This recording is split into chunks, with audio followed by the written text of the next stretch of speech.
వాళ్ళకి అర్థమైంది ఏమిటంటే మనుషులను చంపడం ద్వారా ఈ నెంబర్ ఎంతైనా పెంచవచ్చు. పాశవికమైన రాజ్యం కాబట్టి ఈ నెంబర్ని 400కు 500కు 600కు ఎంతైనా పెంచవచ్చు. కానీ మావోయిస్టు ఉద్యమం అనేది మనుషుల మీద ఆధారపడ్డది కాబట్టి మనుషుల శవాల మీద ఆధారపడేది ఆగిపోయేది కాదు. మనుషుల శవాల గుట్టలుగా నువ్వు తయారు చేస్తే ముగిసిపోయేది కాదు. అది ఒక ప్రచండమైన శక్తి.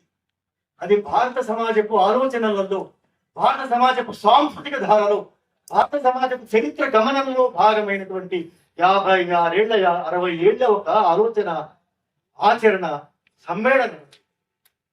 మనుషులు దర్శిస్తే మనం భయపడ్డాం. నిజానికి మనలాంటి వాళ్ళు, నేను కూడా భయపడ్డాను. అందరినీ చంపివేస్తారు, ఇంకా ఎక్కువ మంది చంపేస్తారు. నీళ్లు గడిచి బాధపడ్డాం, ఖగాల వ్యతిరేకంగా పోరాడి. వాళ్ళకి అర్థమైంది ఏమిటంటే దీన్ని లోపలి నుంచి ధ్వంసం చేయకుండా, లోపలి నుంచి దీన్ని నిర్మూలించకుండా తుడిచిపెట్టడం సాధ్యం కాదు అనే విషయం పాలక వర్గాలకు తెలుసు. బహుశా అని అనుకోవడం సూరజ్కుండ్ పథకంలోనే ఈ ద్విముఖ వ్యూహం ప్రారంభమై ఉంటుంది. అణచివేత, విద్రోహం అనబడి ద్విముఖ వ్యూహం సూరజ్కుండ్ పథకంలోనే ఉండి ఉంటుంది. ఆ రోజు మనకి మలోజుల వేణుగోపాల్ రాసిన చాలా వ్యాసాలలో ఆయన అణచివేత గురించి, యుద్ధం గురించి, చుట్టుముట్టు సైనిక చర్యల గురించి చెప్పాడు, కానీ విద్రోహం గురించి చెప్పలేదు. కాలగతిలో ఆ విద్రోహంలో ఆయన కూడా భాగమయ్యాడు. అది విచారకరమైన వాస్తవం. అందుకే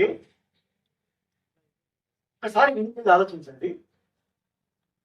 2024లో మొదలైంది కదా, 2024లో జనవరిలో ప్రగారు మొదలైతే అదే సంవత్సరం జూన్ 22న గిరిధర్ అనే ఒక కార్యకర్తలు ఉండిపోయింది భార్య.